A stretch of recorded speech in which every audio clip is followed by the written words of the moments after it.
영으로 우리의 신앙을 고백하겠습니다.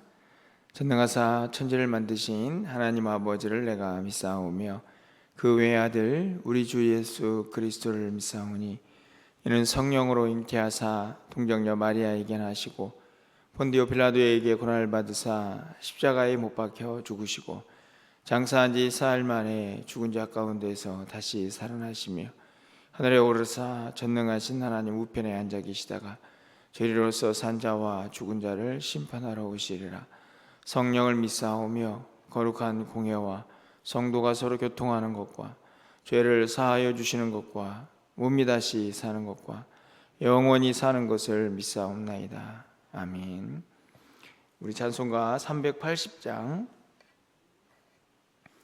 나의 생명 되신 주 찬양드리겠습니다. 380장입니다.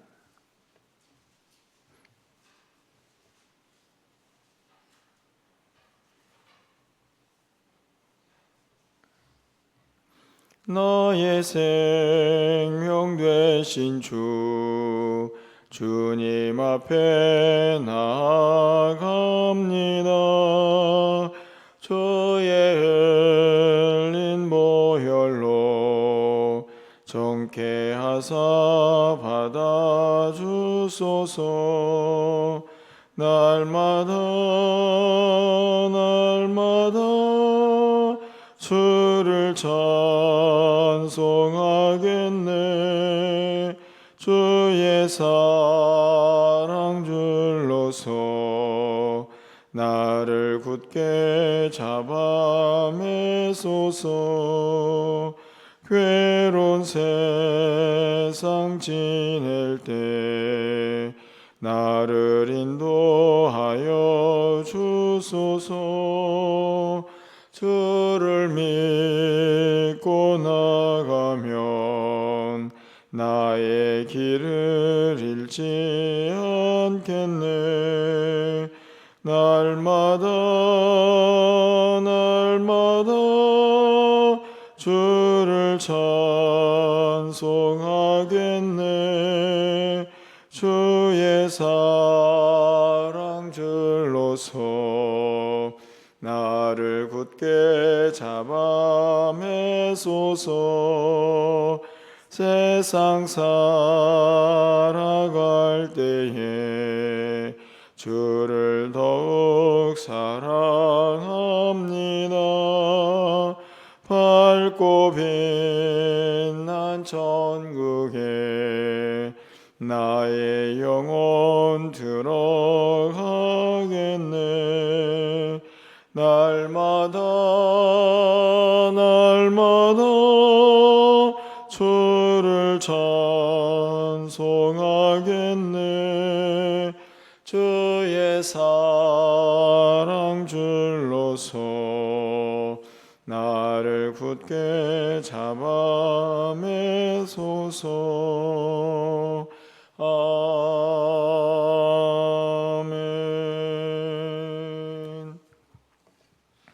오늘 하나님 말씀은 아모스 4장 4절에서 13절 말씀을 교독하겠습니다. 구약성경 1277쪽에 있습니다. 아모스 4장 4절에서 13절 말씀을 한 절씩 교독하고 13절은 함께 읽겠습니다. 너희는 베델에 가서 범죄하며 길갈에 가서 죄를 더하며 아침마다 너희 희생을 3일마다 너희 11조를 드리며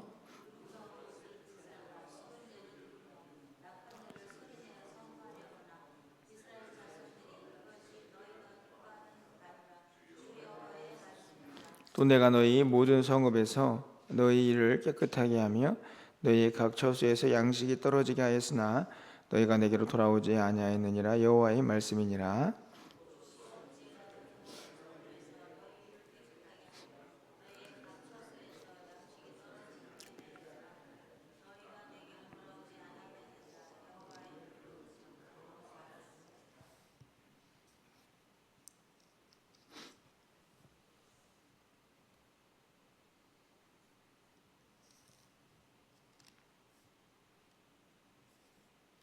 또 추수하기 석 달 전에 내가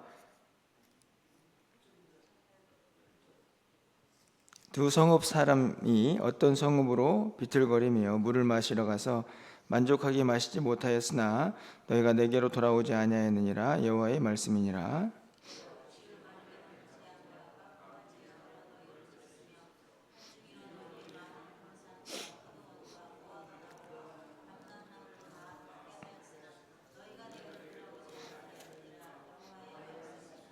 내가 너희 중에 전염병 보내기를 애굽에서 한 것처럼 하였으며 칼로 너희 청년들을 죽였으며 너희 말들을 누락하게 하며 너희 진영의 악취로 코를 찌르게 하였으나 너희가 내게로 돌아오지 아니하였느니라. 여호와의 말씀이니라.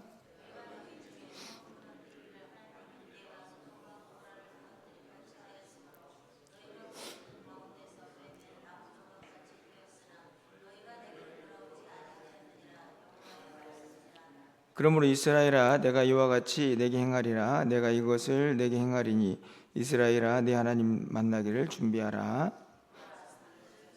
바람을 창조하며 자기의 뜻을 사람에게 보이며 아침을 어둡게 하며 땅의 높은 데를 밟는 그의 이름이 만군의 여호와 하나님이시니라. 아멘.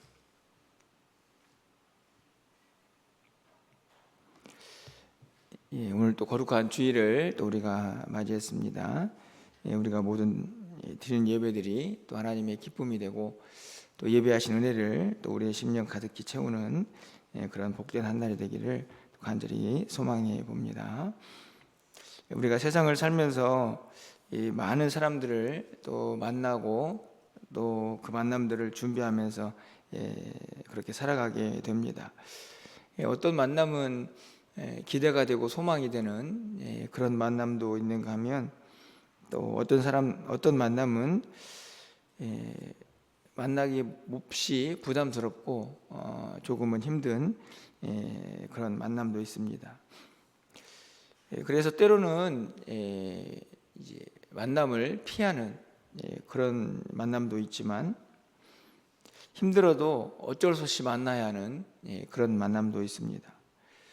모든 만남이 내가 기쁘고 행복해서 만나는 만남만은 아니라 하는 말씀이죠. 여러분 어떠신가요? 여러분의 만남은 여러 만남들이 어떤 관계 속에서 또 어떤 의미로 진행이 되어가고 있습니까? 그런데 우리가 기억해야 할 것은 이 땅에 있는 어떤 만남보다도 우리가 이 땅을 살아가는 동안에 반드시 준비해야 할 만남이 있다 하는 것이죠. 그것은 결국 우리가 매일 주일 예배를 드리면서 하나님 앞에 나와서 하나님을 만나는 시간도 있겠지만 더 궁극적으로는 마지막 하나님 앞에 섰을 때에 그 만남에 대한 우리의 준비가 또 우리의 소망이 있어야 하지 않나 하는 생각을 갖게 됩니다. 오늘 본문에 우리가 4절부터 말씀을 읽었는데 이 4장 전체에는 이스라엘 백성들의 큰 죄악이 세 가지가 등장을 하고 있다고 생각이 듭니다. 첫 번째로는 우리가 읽진 않았는데 1절 말씀을 보면 사마리아의 산에 있는 바산의 암소들아 이 말을 들으라. 여기에서 바산의 암소들은 실제 암소들 가리키는 말이 아니고 비유적인 표현입니다. 그 당시에 어떤 부유한 이 부녀자들의 어떤 삶이라고 볼 수가 있는데요. 그들이 어떻게 했냐면 너희는 힘없는 자를 학대하며 가난한 자를 압제하며 가장하게 이르기를 술을 가져다가 우리를 마시게 하라 이렇게 기록이 되어 있죠. 쉽게 말하면 부유하지만 얼마나 향락에 취해 있고 또 연약한 자들을 학대했는가 하는 그런 모습들이 이제 기록이 되어 있습니다. 단순히 부유층에 있는 어떤 한 타락한 사람들의 모습만이 아니고 전체적으로 이 사회가 가지고 있는 약자들을 전혀 헤아리지 않는 그런 악한 모습들이 단편적으로 표현되어 있는 그런 말씀이라고 생각이 듭니다. 그러니 당연히 연약한 자들은 더 힘들고 어려운 세상을 살았겠죠. 그뿐만이 아니고 오늘 이제 4절 말씀을 보면 두 번째 죄악이 등장을 합니다. 너희는 베델에 가서 범죄하며 길갈에 가서 죄를 더하며 아침마다 너희 희생을 3일마다 너희 11조를 드리며. 굉장히 이중적이죠. 앞에서는 범죄를 더했다 이렇게 기록이 되어 있는데 뒤에 가보면은 아침마다 희생제를 드리고 3일마다 11조를 드리고, 굉장히 앞에서는 분명히 죄라고 얘기했는데 뒤에서 보면 뭔가 그냥 하나님 앞에서 일상적인 어떤 삶을 살고 있는 그런 모습처럼 보입니다. 5절 말씀 보면 누룩 넣은 것을 불살라 수은제로 드리며 낙헌제를 소리내어 선포하려무나 이스라엘 자손아 이것이 너희가 기뻐하는 바니라 주 여호와의 말씀이니라. 이 5절도 조금 표현이 그렇지만 말씀을 잘못 읽으면 오락가락합니다. 수은제를 드리고 낙헌제를 드리고, 이런 하나님 앞에서의 어떤 감사의 기쁨의 제사들, 그리고 앞에 있는 11조 희생제사, 분명히 이스라엘 백성들이 해야 할 신앙적인 모습처럼 보이죠. 그런데 하나님은 분명히 말씀하는데 그것이 죄를 더하고 있다. 5절 말씀 보면 누룩 넣은 것을 불사르고 있다. 다시 말하면 이스라엘의 이 제사는 누룩을 넣지 않아야 하는데 결국은 어떤 모습을 말하고 있냐면 자신들이 하고 싶은 대로 하는 제사입니다. 그것이 이제 5절 끝부분에 나와 있죠. 이것이 너희가 기뻐하는 바라. 우리가 하나님 앞에 왜 나와서 예배를 드리고 또 이스라엘 백성들은 왜 제사를 지냈습니까? 당연히 하나님의 기쁨이 되기 위해서, 하나님께 영광을 돌리기 위해서죠. 근데 이스라엘 백성들은 누룩을 넣지 말아야 되는데도 누룩 넣고, 나와서 11조를 드리고 예배를 드리지만 여전히 그 마음은 세상에 있고 우상도 숭배하고, 그러니 하나님 앞에 나와서 겉으로 보기에는 예배하는 것처럼 보이지만 다 자기만족인 거죠. 사실은 이 4절 5절은 매우 심각한 어떤 예배의 어떤 타락만이 아니고 영적으로 완전히 하나님을 떠난, 그러면서도 떠나지 않았다고 생각하는 사람들의 모습입니다. 매우 충격적인데, 이 두 번째 이스라엘 백성들의 거짓된 모습이고 죄악이라고 할 수 있습니다. 세 번째 모습은 반복적으로 기록이 되어 있는데요, 6절 말씀에 보면 돌아오지 않는 것입니다. 안타까운 거죠. 그런데 돌아와야 하는 상황입니다.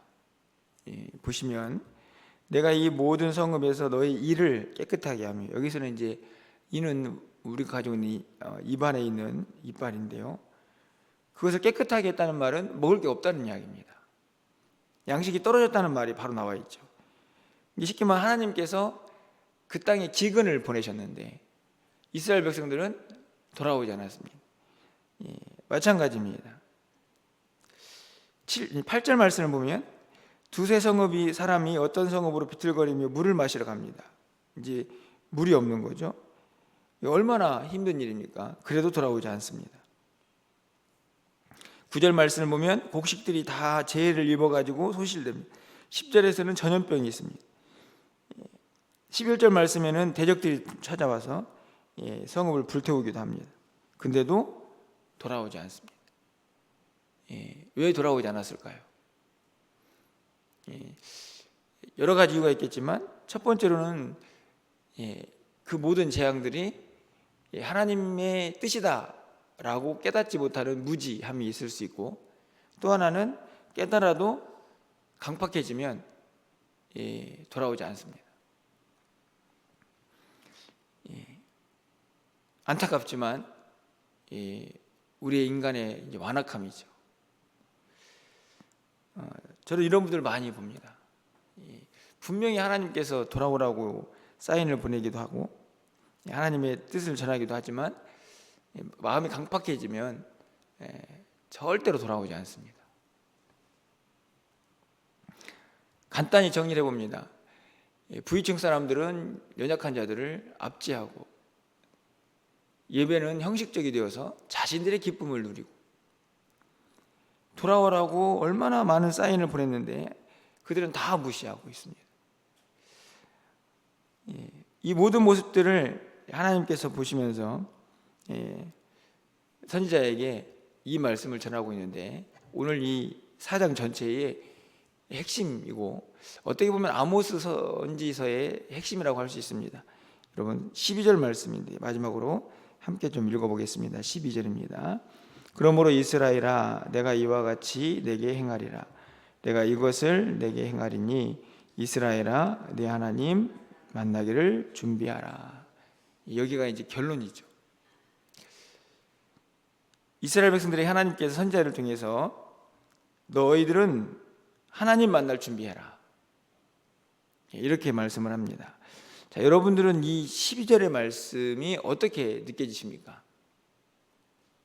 하나님 만날 준비해라, 이 말이 여러분이 보기에는 긍정적으로 보이십니까? 아니면 부정적으로 보이십니까? 한번 생각해 보십시오. 이미 앞에서 이스라엘 백성들이 행하는 모든 악함들이 다 정리가 되어 있고 12절은 그러므로 이렇게 되어 있습니다. 그러면 하나님께서 하나님 만날 준비해라, 이렇게 말씀을 하고 있는 거죠. 제가 느끼기에는 이 말씀은 굉장히 무서운 말씀입니다. 뭘 준비하라는 거냐면, 쉽게 말하면 하나님이 진노와 심판을 준비하라는 말씀이죠. 너희가 계속 그렇게 살면 하나님이 반드시 너희들을 와서 심판하실 거다, 단단히 각오해라, 이런 의미의 만남을 준비하라는 말씀입니다. 그런데 또 한편으로 생각해 보면 이 말씀 자체가 또 기회이고 은혜인 거죠.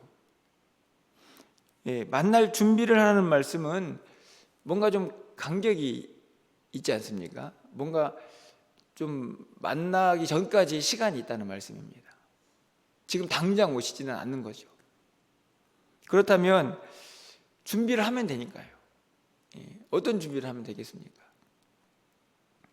그래, 우리가 이렇게 연약한 자들을 괴롭혀서는 안 되지. 그래, 우리가 하나님 앞에서 이렇게 엉뚱하게 예배를 드려서는 안 되지. 야, 우리가 이렇게 강팍해서는 안 되지 라고 깨닫고 회개하고 진심으로 눈물을 흘리며 주님을 만날 준비를 하는 것입니다.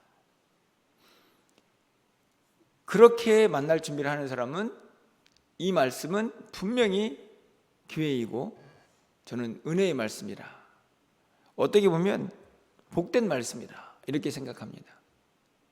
그렇죠? 그냥 아무 생각 없이 있다가 심판의 만남으로 하나님을 만난다면 더없이 무서운 말씀이지만, 이 말씀을 듣고 야, 정신 차리자, 하나님 만날 준비 제대로 해야지 라고 깨닫는다면, 그래서 삶의 변화가 일어난다면 이 말씀은 저는 은혜의 말씀이라고 생각합니다. 여러분, 결국 이 말씀을 좀 확대해서 생각해 보면, 여러분 성경이 66권 전체가 여러분 무엇을 말씀합니까?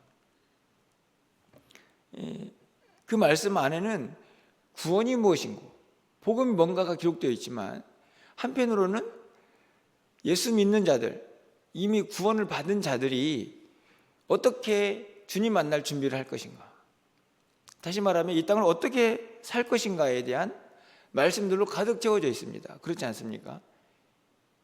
구원을 받지 못한 사람들은 구원을 알고 구원의 그 은혜 안에 머물러야 하는 거지만, 이미 구원을 받은 자들은 이제는 구원을 받았으니 어떻게 살아야 할 것인가에 대한 말씀이 66권 안에 다 들어있다는 말씀입니다. 그런데 그것을 다 정리해 보면 저는 결국은 이 한 구절이 아닐까요?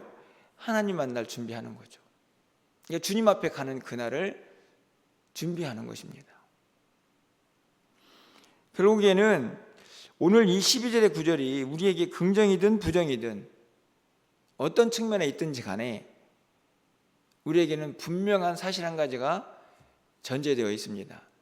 다 하나님 만나야 한다는 거죠. 언제인지는 모르지만 우리 모두는 하나님을 믿는 백성이기에 그 하나님 앞에 다 서게 될 것입니다. 그렇다면 우리는 그 만남을 어떻게 준비해야 할까 하는 생각을 해야 하는 것이죠. 그것이 하나님을 반드시 만나야 하는 사람들의 이 땅에서의 삶의 모습이라고 저는 확신합니다. 안타깝지만 오늘 우리의 모습을 한번 돌아봅니다. 우리는 오늘 이스라엘 백성들이 지금 범죄하고 있는 이 연약한 모습, 악한 모습들이 전혀 없는 사람들인가? 우리는 다른 사람들을 대할 때 혹시 다른 사람들을 상처를 주는 사람들은 아닌가? 우리의 예배는 하나님의 기쁨인가? 내 만족인가? 하나님께서 그렇게 돌아오라고 말씀하는데 우리는 정말 진실된 예배자로 우리의 마음이 강팍해지지 않고 늘 부드러운 마음이 되어서 하나님 말씀에 순종하며 살고 있는가? 우리를 돌아보는 것은 결국 주님을 만날 준비를 하는 것이다 하는 것을 오늘 본문에서 우리는 다시 한번 깨닫게 됩니다. 오늘 우리가 주님 앞에 나왔습니다. 여러분 이 자리에 왜 나오셨습니까? 오늘 우리가 또 여러 차례 예배를 드릴 겁니다. 그 예배의 의미는 뭡니까? 저는 물론 우리가 교회 나와서만 하나님을 만나는 것은 아니지만 하나님을 마음을 다해서 온전히 만날 수 있는 아주 즐겁고 행복한 시간이 바로 이 주일이라고 믿습니다. 어떻게 만나야 하나? 이 만남의 반복이 결국은 마지막에 하나님 앞에 갔을 때의 만남을 저는 좌우할 거라고 확신합니다. 간절히 바라기는 우리가 오늘 주님 앞에 나와서 주님을 만나든 또 마지막으로 궁극적으로 우리가 하나님 나라에서 그 하나님을 만나든 우리의 만남이 기쁘고 설레는 만남이었으면 좋겠다 하는 바람을 갖습니다. 두렵고 떨리는 마음으로 정말 만나기 싫은데 어쩔 수 없이 끌려가는 그런 만남이 아니라